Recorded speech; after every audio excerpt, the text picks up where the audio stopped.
அடுத்த லெசன் வந்து visual communication 23வது lesson 10th ஸ்டாண்டர்டில். ஸோ அதில் வந்து பார்த்திங்கன்னா ஒரு 5 கொஷின் தான் இருக்குது. ஸோ இதுலேருந்து ஒரு கொஷின் கட்டாயமாக வந்துடும். Which software is used to create animation create பண்ணுறதுக்கு எந்த சாஃப்ட்வேர் யூஸ் ஆகுது அப்படின்னாலே ஸ்க்ராட்ச் அப்படிங்கிற சாஃப்ட்வேர் தான்.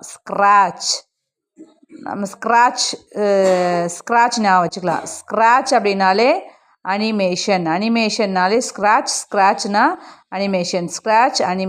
அனிமேஷன்னா ஸ்க்ராட்ச். ஸோ அப்போ அனிமேஷன்னால நம்மளுக்கு என்ன ஆன்சர் வரணும்? ஸ்க்ராட்ச் ஆப்ஷன் அப்படின்னு வந்து நம்ம சூஸ் பண்ணணும். அடுத்தது all files are stored in the box. எதில் எல்லா ஃபைல்ஸையும் நம்ம எதில் ஸ்டோர் பண்ணோம் அப்படின்னா ஃபோல்டர் அப்படிங்கிற ஃபைலில்.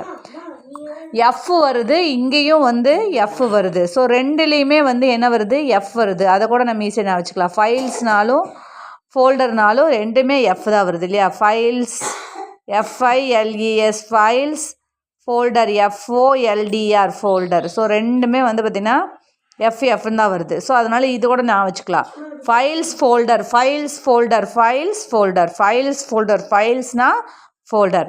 Third question, which is used to build ஸ்கிரிப்ட்ஸ்னு வந்திருக்கு இல்லையா? ஸோ அப்போ ஸ்கிரிப்ட்னு வந்திருக்குது. ஆப்ஷன் 4 ஆப்ஷன் பாருங்கள். Script area, block palette, stage, sprite. So இதில் வந்து ஸ்கிரிப்ட் வந்திருக்கு இல்லையா? கொஸ்டின்லேயும் கடைசி வந்து ஸ்கிரிப்ட், ஆன்சரில் வந்து ஸ்கிரிப்ட் இருக்குது. ஸோ அப்போ கொஸ்டின்லேயும் ஸ்கிரிப்ட் இருக்குது, ஆன்சர்லேயும் ஸ்கிரிப்ட் இருக்குது. ஸோ அப்போ ஆன்சர் வந்து script area. which is used to build ஸ்கிரிப்ட்னா ஸ்கிரிப்ட் ஏரியா. சரியா? ஸ்கிரிப்ட்னு வந்திருக்குது. ஸோ அதனால் இது மாதிரி ஆன்சர் சூஸ் பண்ணிக்கலாம். அடுத்து which is used to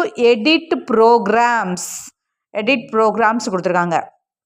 so கொஷினில் வந்து பார்த்திங்கன்னா எடிட் வந்திருக்குது, ஆன்சர்லேயும் எடிட்டர் வந்திருக்குது. அப்போ எடிட் ப்ரோக்ராம்ஸ்னால் ஸ்கிரிப்ட் எடிட்டர். மற்ற ஆப்ஷன் பாருங்கள். இன்ஸ்கேப் வந்திருக்குது, ஸ்டேஜு, ஸ்ப்ரைட்டு அந்த மாதிரி தான் வந்திருக்குது. ஸோ அப்போ எடிட் ஆப்ஷன் வந்து எடிட்டில் வந்திருக்குது. அப்போ ஸ்கிரிப்ட் எடிட்டர் அதுதான் வந்து ஆன்சர். அடுத்தது வந்து where will you create category of blocks அப்படி கொடுத்துருக்காங்க. ஸோ அப்போ பிளாக்ஸ்னு கொஸ்டின்லேயும் பிளாக்ஸ் வந்திருக்கா? ஆன்சரில் வந்து பார்த்திங்கன்னா பிளாக்னு 2 இடத்துல வந்திருக்குது. பிளாக் மெனு, பிளாக் பேலட் வந்திருக்குது. ஸோ நம்ம வந்து பிளாக் பேலட் வராது, பிளாக் மெனு தான் நம்மளுக்கு வரும். So block menu. ஸோ கொஸ்டின்லேயும் ஆன்சர் வந்து பிளாக்ஸ் இருக்குது, ஆன்சர்லேயும் பிளாக் இருக்குது. ஸோ அப்போ பிளாக் மெனு, இதுலேயும் பிளாக் பேலட் இருக்குது, பேலட் வராது, பேலட் ஆன்சர் கிடையாது. பிளாக் மெனுன்னு தான் சொல்லுவோம். பிளாக் மெனு கம்ப்யூட்டரில் வந்து பார்த்தீங்கன்னா மெனு தான் சொல்லுவோம். அப்போ பிளாக் மெனு, பிளாக்ஸ்னால் பிளாக் மெனு. ஸோ இதுதான் ஆன்சர். அப்போ இந்த 5 கொஷினும் வந்து ரொம்ப இம்பார்ட்டன்ட். இதுலேருந்து ஒரு 1 மார்க்கு கட்டாயமாக வந்துடும். ஸோ அப்போ 1 மார்க் நம்மளுக்கு இந்த லெசன் படிச்சிட்டோம் அப்படின்னா கேரண்டி.